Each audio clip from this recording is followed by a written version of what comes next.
Now, the greatest radio shows of all time. Suspense. The Shadow Node. Washington calling David Harding, Counter Spy. Classic radio theater. The Great Gildersleeve. Fibber McGee and Molly. Dragnet. Gunsmoke. The Lone Ranger. Now, step back into a time machine with your host, Wyatt Cox. Good evening, friends of the Inner Sanctum. Humphrey-Bogart, Lauren-Bacall in Bold Venture, their one-season series.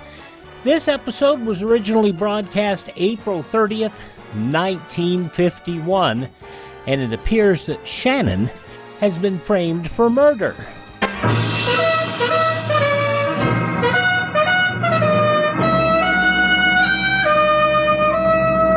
Bold Venture.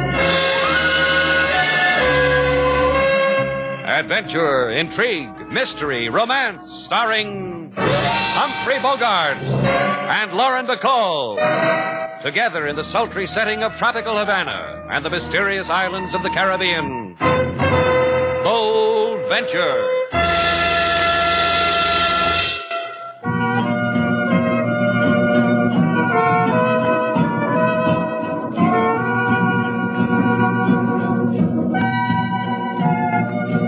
Once again, the magic names of Humphrey-Bogart and Lauren-Bacall bring you Bold Venture and a tale of mystery and intrigue.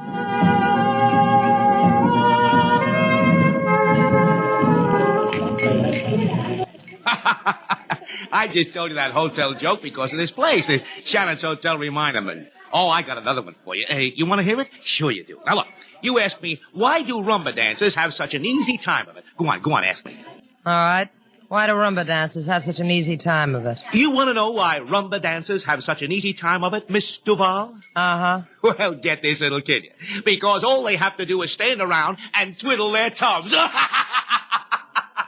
Twiddle their thumbs, you get it? Rumba dancers. It doesn't reach you, huh? How long do you plan to stay with us here at Shannon's Hotel, Mr. Dixon? Play it straight and give me an answer, huh? You're just angry because you don't respond to my bombs. You got a deep hate. You got a deep hate because your boy Shannon has taken a fancy to my partner, Fanny Lane. Like that. The ink is barely dry on the register from her signature. He invites her out to partake of the delicacies of Havana. She accepts with alacrity. That hurts us both. Slate likes to make people feel at home. How long does it take to build up a cozy little thing like that? 3 hours? 4? Well, roll out the carpet. Here comes Lover Boy now. You should have come with us, Sailor. Franny's a lot of girl. We had a ball. What did you do for 4 hours? Dribble it? Everywhere comics. Where's my partner, Shannon? Did she make you walk home alone because you got frisky? She's in her room. I took her by way of the balcony. The moon shines brighter there. You don't mind, do you, Dixon? No, not a bit. Maybe Franny can build it into a laugh for the act. Hey, look, Dixon, all we did was look at the sights. Then she'll want to show me the postcards, because Franny likes to share things with a partner. Oh, Shannon. Yeah? The next time you'll bring Franny around the front way, huh? Because she plays better to an audience. You'll do that, huh?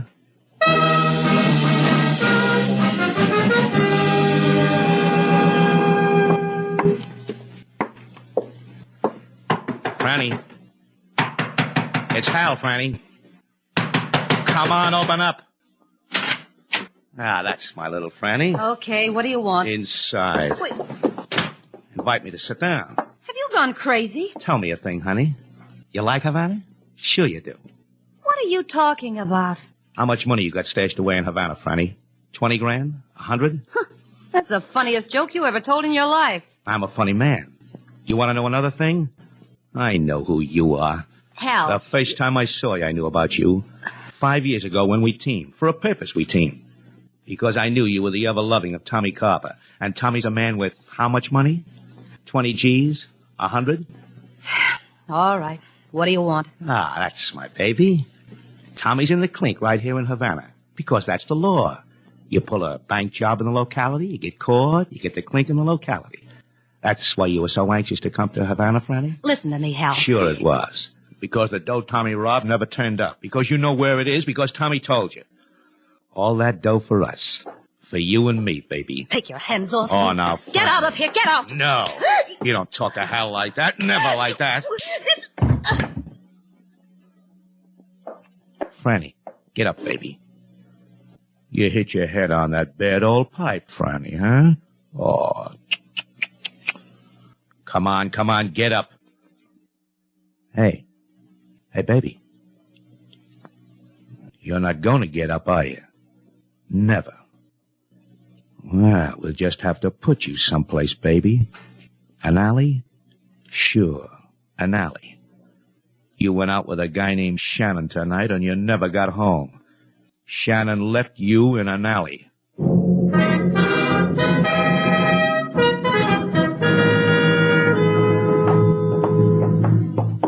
Did you bring the passkey, Shannon, like I told you? Like you asked me. You did ask me, didn't you? Oh, sure. What's eating you, Shannon? You got ugly memories? Did I wake you up out of a bad dream?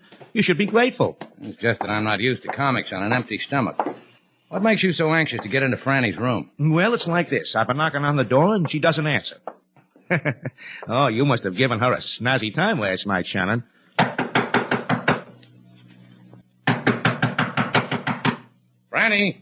Franny, your partner says it's time for you to get up. No, I've been through all that, Shannon. So make with the key, huh? Even if it breaks your heart.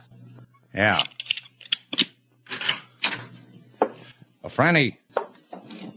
What do you know? Franny isn't here. What did you do with my partner, Shannon? Look at the bed. It hasn't been slept on. Hasn't even been sat on. And no nylons hanging up to dry. She never came home, Shannon. What did you do with her? Exactly as I would have phrased the question, senor. Huh? What are you doing here, LaSalle? Aha, policeman, Havana type. Well, you two will want to be alone. Thank you for the courtesy, senor. Here's a pass to my show, Chief. I'm a comedian. You'll enjoy me. Gracias. I asked you a question, LaSalle. What do you want here? Maybe what I want, Shannon. Maybe he wants you to bring back my Franny to me. Have fun, fellas. This was Senorita Franny Lane's room, eh? Yeah. What about it? She is murdered, beaten to death. We found her body in an alley with a room key to your hotel, Franny Lane. Oh. Not Franny. Exactly, Franny. You enjoyed Havana with her last night, Senor Shannon, eh? We know you did so. Many friends have told us. What else did your friends tell you? That I killed her? We have not yet had the rudeness to ask this question of them, but I will ask it of you. I brought her home. She said goodnight here at the hotel. Far from an alley, no? You know who the girl really was, senor? Franny Lane, part of an act, Dixon and Lane. She was more than that, senor. She was the wife of a convict whose name is Senor Tommy Carpa. Yesterday, Senor Carpa escaped from our escape-proof jail. It makes me sadness. I bleed for you. Thank you. The Senor Carpa, it is good for you he escaped. If he had not, I would arrest you for the murder of his senora. As it is, you will have no impulse to depart our Havana. No, Senor Shannon?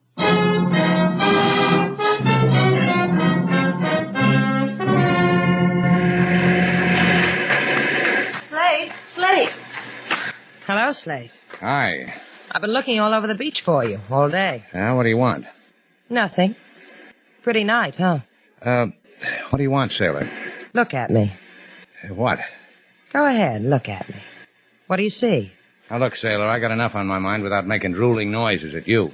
And that's why I'm here. I want to know what's on your mind, so I can worry about it, too. Who killed that girl? You didn't. Well, that leaves the rest of Havana. Any of the 23 people registered in the hotel.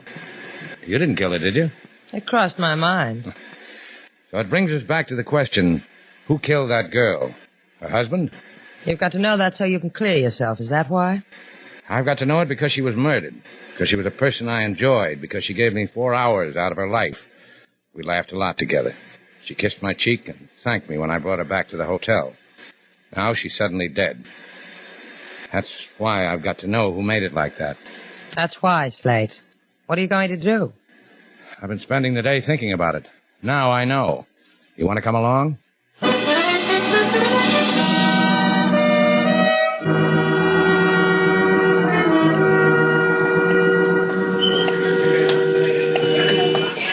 We going to walk around Havana for the rest of the night, Slate? You want to go home? Go. We're not getting any place, are we? Well, it's not easy to get people to give you an answer when you ask them about an escaped convict. Mind if I ask a question? What? How do you know all these people? The kind of people you can ask about an escaped convict. No, we got mutual interests. Books, teas, the theater, friends in jail. In here, Sailor. Hey, what is this? $10 a dance. Stay here, Sailor. Oh, Slade. Your friend is leaving, senorita. You dance with me, see? I am pretty. I dance the American Charleston. You're on your own, Sailor. Thanks, boy. Hello, Maria. Oh, Slade Shannon, my beautiful Slade, my alma Slade. I have been waiting for you. Waiting? See, I knew you would come here to Maria, to her palace of Jolly, of which Maria is the foremost Jolly, eh? Also, people have been whispering in my fat ear that you have been saying, where is Tommy Carpa? So you've just been waiting for me to come to you, huh? Oh, could I come to you, mi hermosa, with my big measurements? How many times a day can I give from this chair? See, I knew you would come. Where's Carper? He will be happy to see you. Where is he? Number 22 Paseo Batista on the corner, near the alley. The girl I came in with is named Sailor Duval. Oh, I saw her. She is lovely. Muy lovely. Yeah, well, see that she gets home alone. See. Once I had a figure like she has. Oh, tell her to stay off the tamale, senor.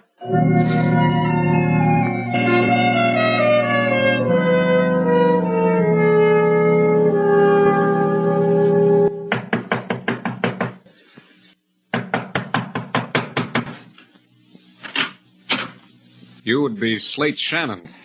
The word got to you, huh, Carper? The word moves fast in Havana. Doesn't it, though? Come on in.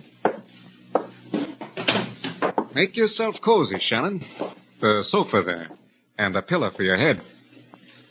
Don't refuse me, Shannon. I'm sensitive. I'll be hurt.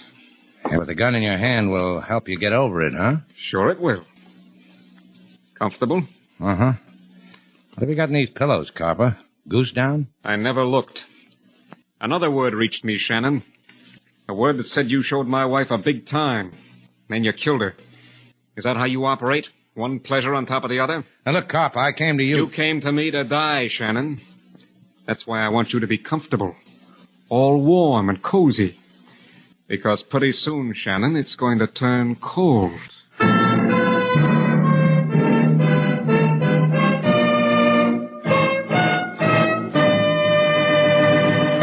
Humphrey-Bogart, Lauren-Bacall, Bold Venture, April 30th, 1951 on Classic Radio Theater with Wyatt Cox. Hi, this is Kyle Horvath with the White Pine County Tourism and Recreation Board. If you want to get away from the big cities and get back to nature this summer, give us a call at 775-289-3720 or visit us online at elinevada.net. There's so much to do and see I can't mention it in 30 seconds, but check out our website and you'll see what Nevada is really all about. elinevada.net or follow us on Facebook or Instagram. Give us a call at 775-289-3720 or visit us online at elinevada.net. Let's see, if something costs less, but people are happier with it, that sounds like something to look into, and that's MediShare. Maybe you've heard switching to MediShare to pay for healthcare can save the typical family $500 a month, and that's huge, but it's also true that people are way more satisfied after making the switch, too. The customer satisfaction rate for MediShare is double that of the typical health insurance plan. Double. MediShare works. It's been around for more than a quarter century, and members have shared more than $3 billion of each other's bills. People love having telehealth and a huge nationwide PPO network. So, yeah, you can save a ton and like it better. Imagine being happy with how you're taking care of your health care. So if you're self-employed or part of the gig economy, or you just want a plan you're happy with, you can call right now and get a price within 2 minutes. A very, very smart use of 2 minutes. Here's the number you need. 833-34-BIBLE. That's 833-34-BIBLE. 833-34-BIBLE.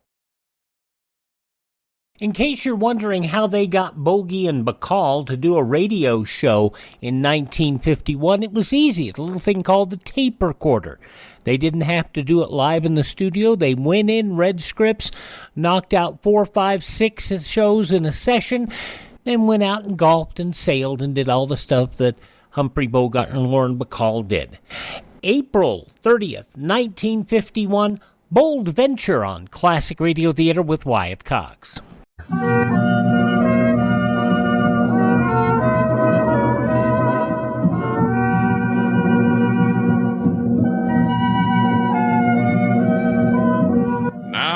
back to Bold Venture, our stars Humphrey Bogart and Lauren-Bacall, and the second act of our story.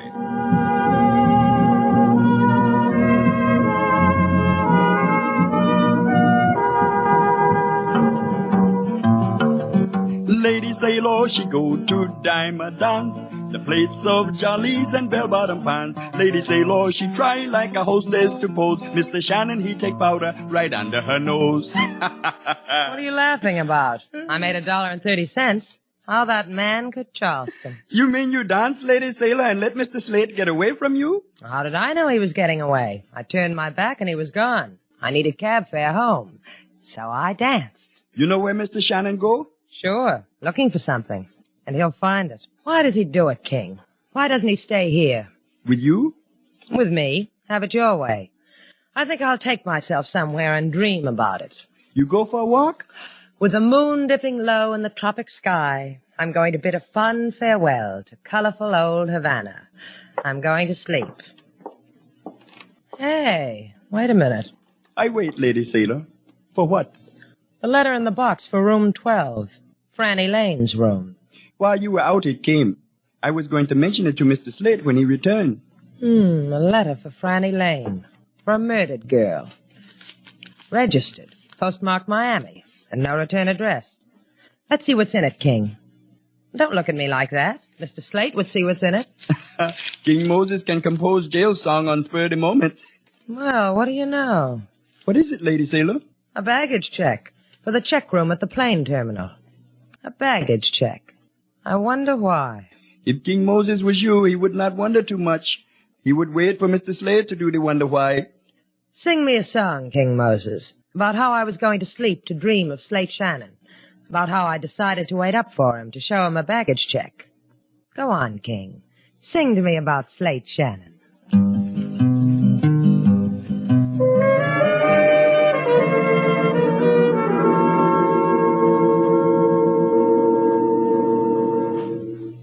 How does a man like you go out, Shannon?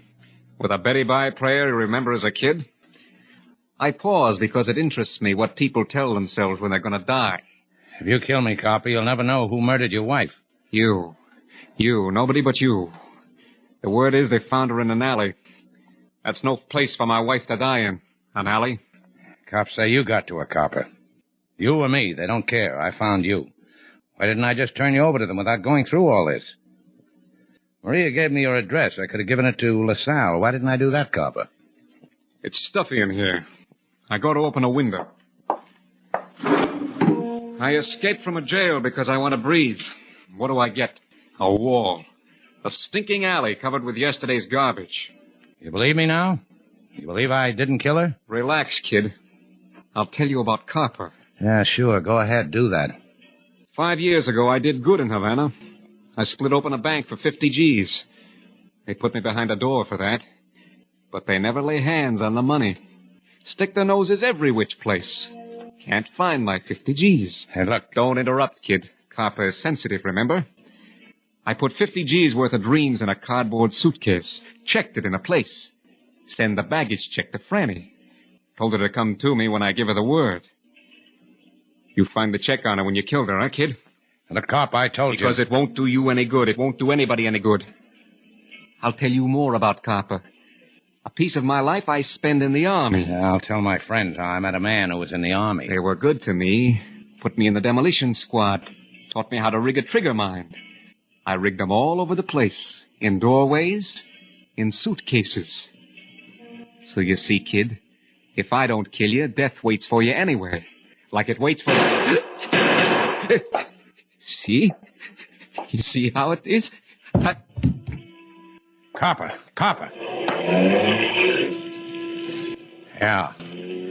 Yeah, someone just killed you. That's how it is.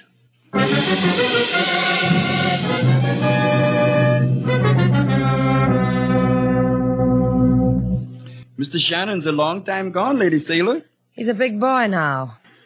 What am I trying to be funny for? I'm worried. Maybe the funny man will make a ha-ha for you. What? Funny man. He just come in, Lady Sailor. The way he's standing there at the desk looking at you, he liked the inside of Shannon's hotel better than the outside of Havana. I wonder what he wants. I just asked myself what you wanted, Mr. Dixon. Oh, a big smile? See, I give it to you. What do you want? Let's play post office. All right. Go stick your head in a mailbox. I'll send you home to Mother. Oh, that's good. Very good. Very good. Say, ain't that letter in box 12? What about it? Give it to me. Over my dead body. Yeah, it might just have to be that way. There's a gun in my pocket, Sailor Doll. It's pointed upward. If I pull the trigger, the bullet would hit you, say, somewhere between your throat and your heart. Over your dead body. Now, how am I going to top that one? The letter's addressed to Franny Lane. Poor Franny. Bumped a little head.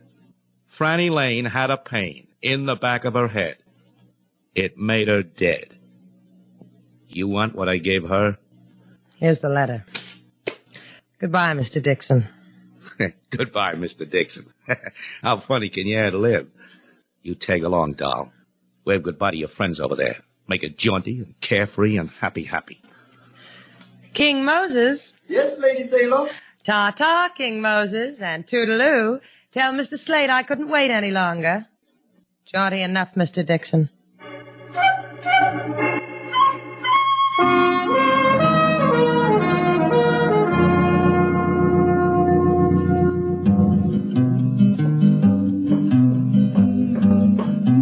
Well, welcome to your home, Mr. Slade.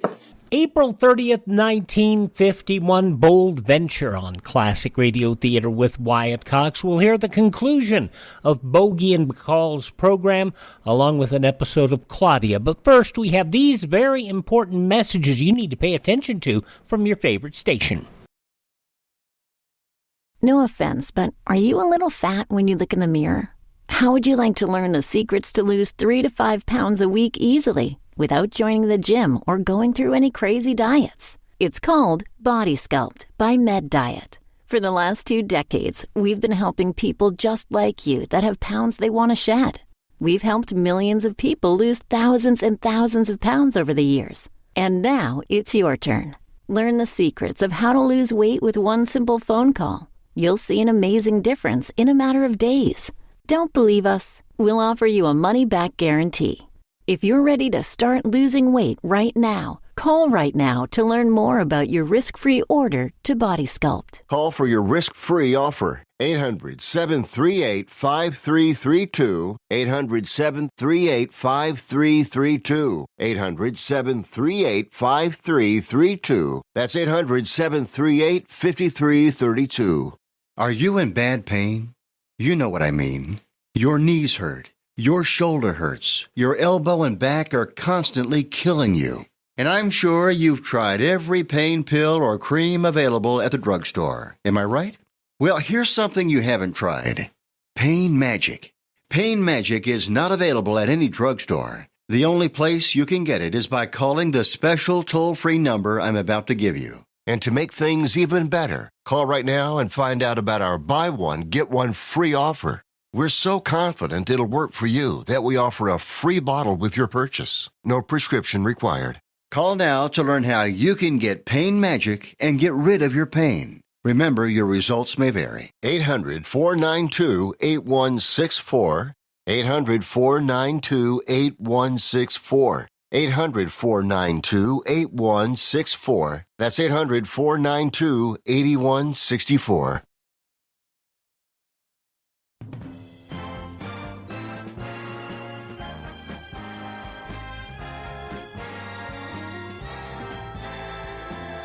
Now on Classic Radio Theater with Wyatt Cox, the conclusion of Bold Venture, starring Humphrey-Bogart and Lauren-Bacall, broadcast April 30th, 1951. Anyone been asking for me, King? Me, Lady Sailor. Anyone else, like police? So far, it has been a very beautiful night. Full moon with no shadow of police. However, I bring one if you want one. Well, suddenly everyone's a comic around here. Oh, I had no desire to be funny, Mr. Slade. I thought perhaps you would want a policeman. Now look at me, King. What could make you think I'd want a thing like that? The letter, maybe. Hmm? The registered letter that came from Miss Franny Lane. Oh, where is it? Here, in slot room 12. I knew you would want to peek into it before... It's gone. So it's gone. Who took it? Lady Sailor, maybe. Maybe she could not resist the curiosity of the baggage check she found in Miss Lane's letter when she opened it. Ah, that's what was in it. Only that. A baggage check from the plane terminal. I peeked also. Where's Sailor? In her room? Oh, no. On the arm of the man with the not-too-funny jokes. They went away together someplace. I know not what place. Yeah, but I bet I do, King. Funny man could kill a girl in a place like that. Because he killed before? Uh-huh. How'd you guess?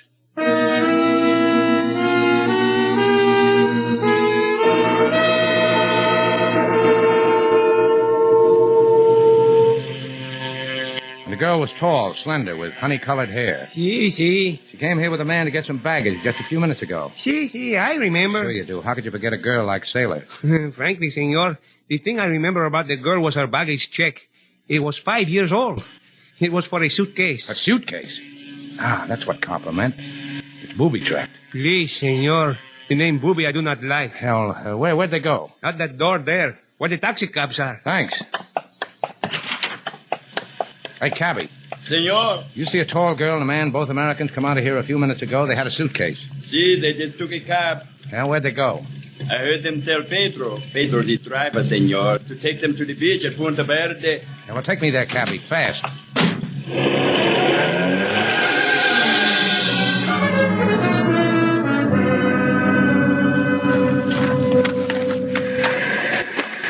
You tell me where to stop, doll. What have I got to do with it? You've got the gun. Pick a place that's pretty, because it's your dying place. I want to do right by you. What's it to you if I'm dead or alive? You've got to be dead, doll. There's maybe $50,000 in that suitcase. I killed Franny for it and Copper. I've got to kill you so you won't run to the police. I know a joke to fit the occasion. You want to hear it? Wait a minute. Is that... Yeah, someone's following us. Lie down behind that dune, doll. I said lie down. You looking for us, Shannon? Yeah, I'm looking for you. You found us. Slate, are you all right? You missed, Dixon. We'll try again. Dixon, listen to me. That suitcase is booby-trapped. You'll get blown up. Your boy makes funnies too, huh, doll? Copper booby-trapped that suitcase, he told me. You better listen to him, Dixon. You think so, huh, doll? He's not going to lie to you at a time like this. This is just the time to lie to me. But I tell you what, we'll play it out. Hey, Shannon. I'm telling you it's booby-trapped, Dixon. Don't open it. Tell you what, I'm going to slide this suitcase down the other side of this dune. You open it, Shannon. You open it or I'll kill this girl of yours here. You got it, Shannon? I got it. Open it. Slate, run. Don't open it. Run. It's open. Strike a match so I can see it's open. All right, look. Yeah. All that money, Shannon. 50 grand. Copper told me that, too. Say goodbye to your girl, Shannon. I'll give you that much. Sure. I'll go tell her things I never told her before. Don't roam away or I'll shoot you in the back. I can see that far. Yeah, thanks. Oh, you pretty money, you. You pretty's lying there so smug in this suitcase. Let me touch you. Oh, you feel nice. Let me lift you out. Let me rub you against my cheek. Let me...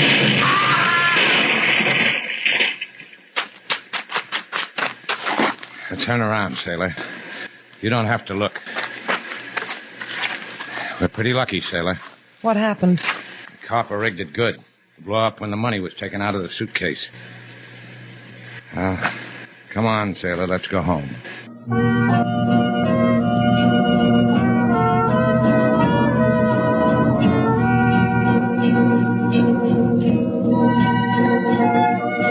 Look down there, Slate. Doesn't the beach look lovely? Who needs it?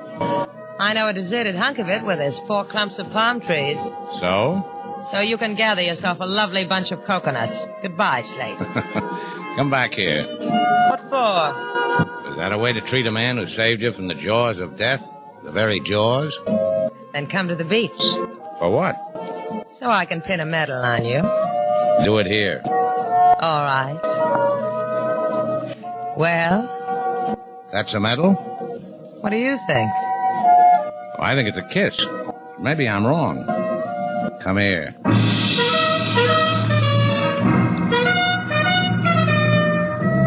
And so our two stars, Humphrey Bogart and Lauren-Bacall, have brought to a close our latest bold venture story. Special music was composed and conducted by David Rose. may we invite you to listen again next week at this time for another exciting adventure starring Humphrey Bogart and Lauren-Bacall together in Bold Venture.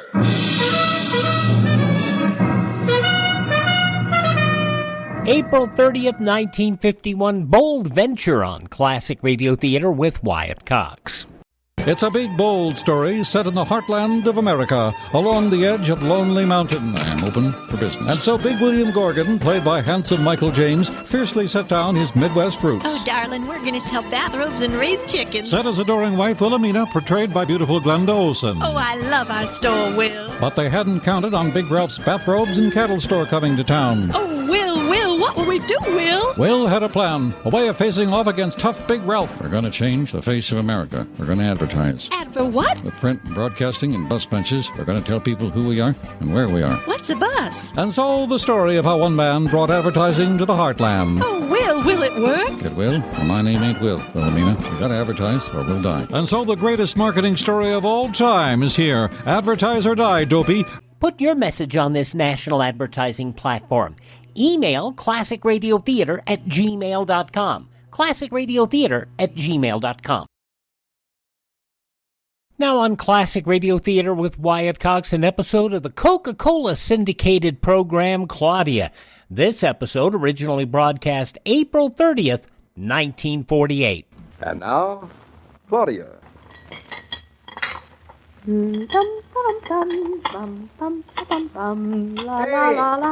Hey, you two chefs in the kitchen.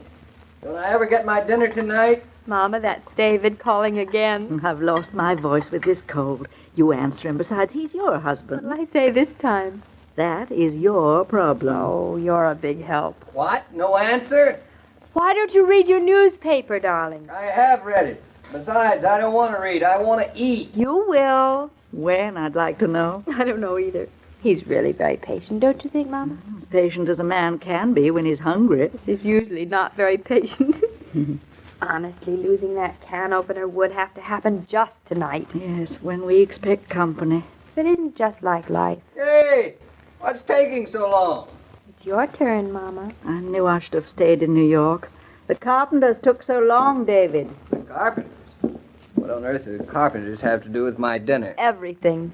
Hello. Don't change the subject. In words of one syllable, the carpenters have made your dinner practically impossible. That's nice. They left just before you came home. Would you believe it? I have to believe it. They certainly stayed late. They certainly did. They certainly did. Why don't you go look at the work they did while Mama and I try to open some cans? Cans? Yes, cans.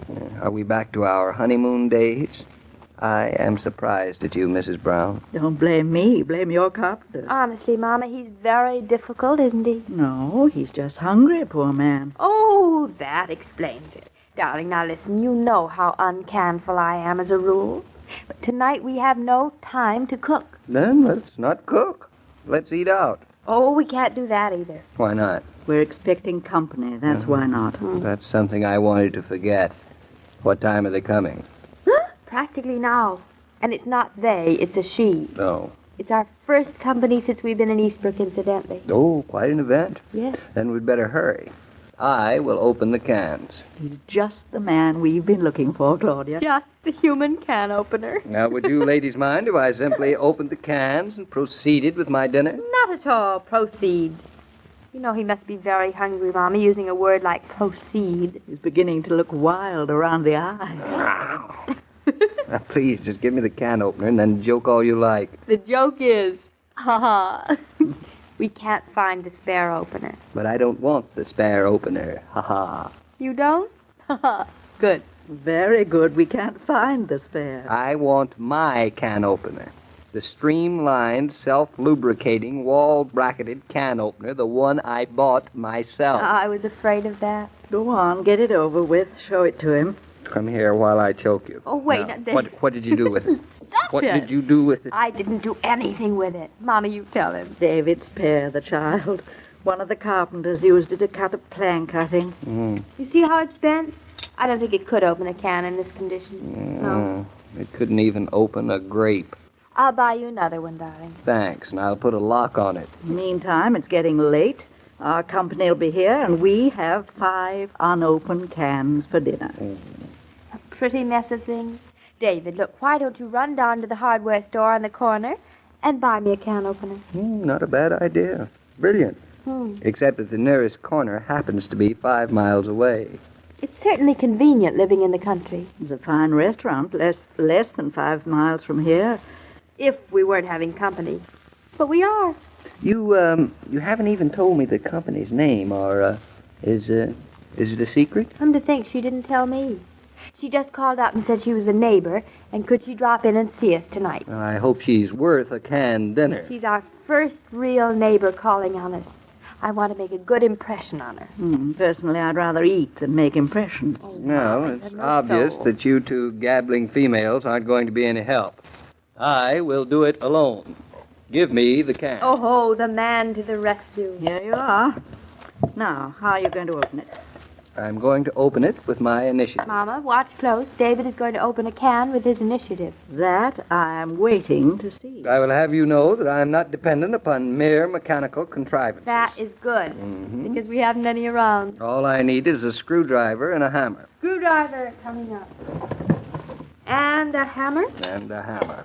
Now, the object is to hit the screwdriver with the hammer and make a small hole in the top of the can. In that case, I'd better go get some bandages ready. Oh, I can't bear to look.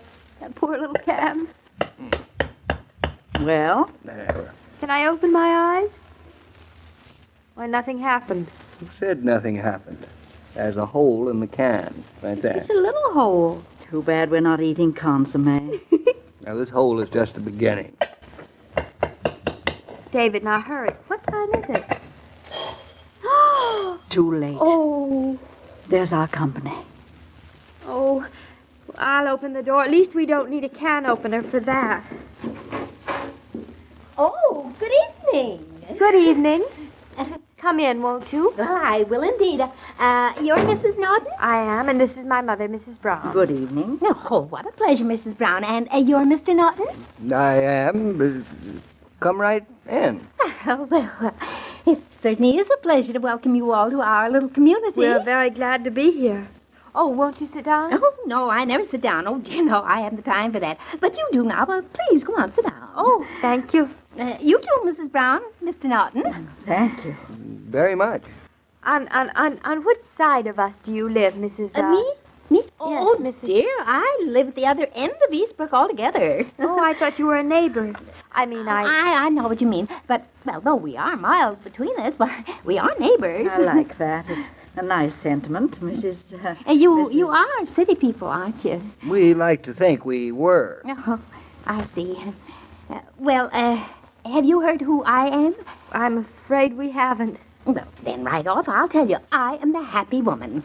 Oh. Well, that's nice, isn't it, David? Yes. Very, very nice indeed. Well, you sound as if you didn't believe me. But that's only because you haven't heard about me. I guess maybe that's it. Well, then I'd better explain to you. Now, many places all over this great big country of ours have a happy woman. Now, they may be called by different names, but the spirit and the thought's the same. I've come to welcome you to our happy little community. Oh. Now I understand. Well, then Everything. You're not really a neighbor at all. I mean, not only a neighbor. Oh, I'm more than a neighbor. I am the representative of all your neighbors in the community. Very convenient for the rest of the community. Eh, Mother? Very. I'm not keeping you from anything, am I? I suppose you've had your dinner. Oh, yes. Of course. Yes. Such as it was. Well, at any rate, I won't keep you a second. Oh, please don't rush on. Darling. Now, I just want to give you some little gifties, and then I'll vanish into the night. Little gifties? No, these are the nicest presents we've had to give away in 5 years. We picked a good time to move up to Eastbrook. Didn't we, David? But we picked a terrible time to have dinner. You know, it's taken you such a long time to move in. Oh, I must confess, we've all just been dying of curiosity. So have we. Dying of hunger. Now, let's see what I have in my gift basket. I can hardly wait. Darling, would you? Now, the first I have is for Mr. Norton. David, for you. Well, I'm ready. Is it? Oh, here it is. It's a fuse. Well. Isn't that nice as I live and breathe just what I want? Well, fuses are very handy. I knew you wouldn't refuse it.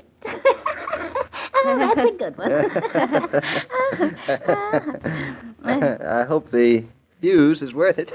Oh, Mr. Norton, this is the most perfect little fuse you ever had. And it comes with the compliments of P.J. Mumps. He's our hardware man, in Eastbrook Center. P.J. Mumps, I've seen his store. Oh, yes, P.J. right Mumps. next to the hospital. You must drop in. He has an excellent line of hardware. Mama, remember that. And now, a present from Mrs. Norton, or perhaps from Mrs. Brown. I can't decide which. Oh, give it to Mama. Oh, no, by all means, to my daughter, Mrs. Oh, just call me the happy woman. Well, for either one of you ladies. Oh, what luck. I have two. What are they? My dear, they're samplers from the knitting shop. The knitting shop? Oh, of course. This isn't the whole sampler. It's just the pattern. You do it yourself, and you buy all the yarns at the shop.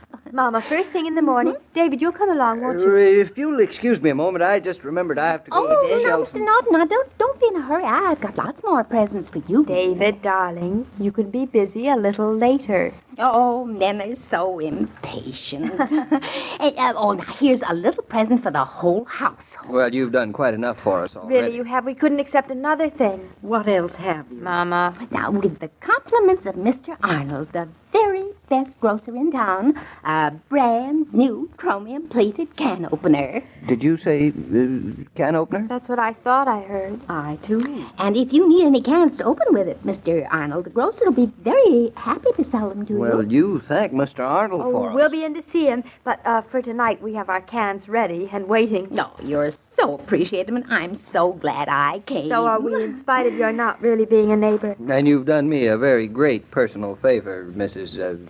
I have. You proved to my wife that the country is much more convenient than the city. I have. Yes. In the city, if she needed a can opener, she had to go to the hardware store on the corner. But here in the country, the corner comes to her. David, that's true. I have done that? You have indeed. Well, wasn't that nice of me? Well, I'm so glad we've all met each other and that you like my little gifties. And, well, now, if you'll excuse me, I'll climb back into my little car and off I'll go into the night. Well, good night. Good night. Good night. And thank you. Good night. Good night, all. Good night. David, she's gone.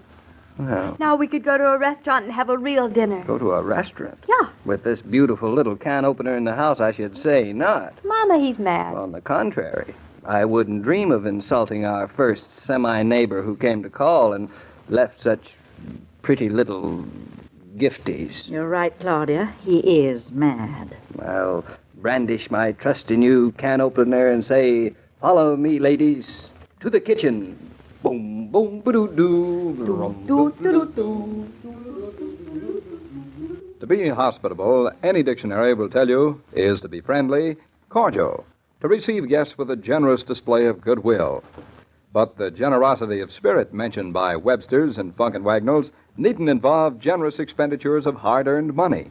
A gracious smile and plenty of ice-cold Coca-Cola define hospitality by anybody's standards. Well, that visit turned out to be quite a surprise, didn't it, Mr. King? It certainly was. It wasn't what and who I expected, though. At first, we were all a little disappointed that our guest wasn't just a plain guest. But in the end, it turned out better this way. Well, things have a way of doing that. I hope you're right. You see, I'm going to be leaving Claudia again on Monday. Going back to New York? Yes, I must, and I hope it turns out best for Claudia that way. Well, she's going to be awfully sorry to see you go. I know. I'm not looking forward to saying goodbye at the station, but, well, that's for Monday. See you then, Mrs. Brown. See you then, Mr. King. As I was about to say, every day, Monday through Friday, Claudia comes to you transcribed with the best wishes of your friendly neighbor who bottles Coca-Cola. So listen again Monday at the same time. Joe King was a good announcer and played a minor character role in the show sometimes. Claudia, April 30th, 1948 on Classic Radio Theater with Wyatt Cox. Please thank this radio station to support their advertisers. It is their kindness and courtesy that we're here each and every time we roll around on your favorite station. And, of course, if you miss a day here, you don't have to miss a single show. You can hear all of our shows through iHeartRadio, Spotify, Spreaker, TuneIn, Apple Podcast, Google Podcast, Amazon, or Facebook, just by searching Classic Radio Theater with Wyatt Cox. That's Classic Radio Theater with Wyatt Cox. And, of course, you can hear the shows at our website, and you can also contact me through my website, classicradio.stream. Classicradio.stream. Have yourself a great day, and tell all your friends the great radio shows are right here at this spot on your radio dial. Classic Radio Theater with Wyatt Cox on your favorite radio station.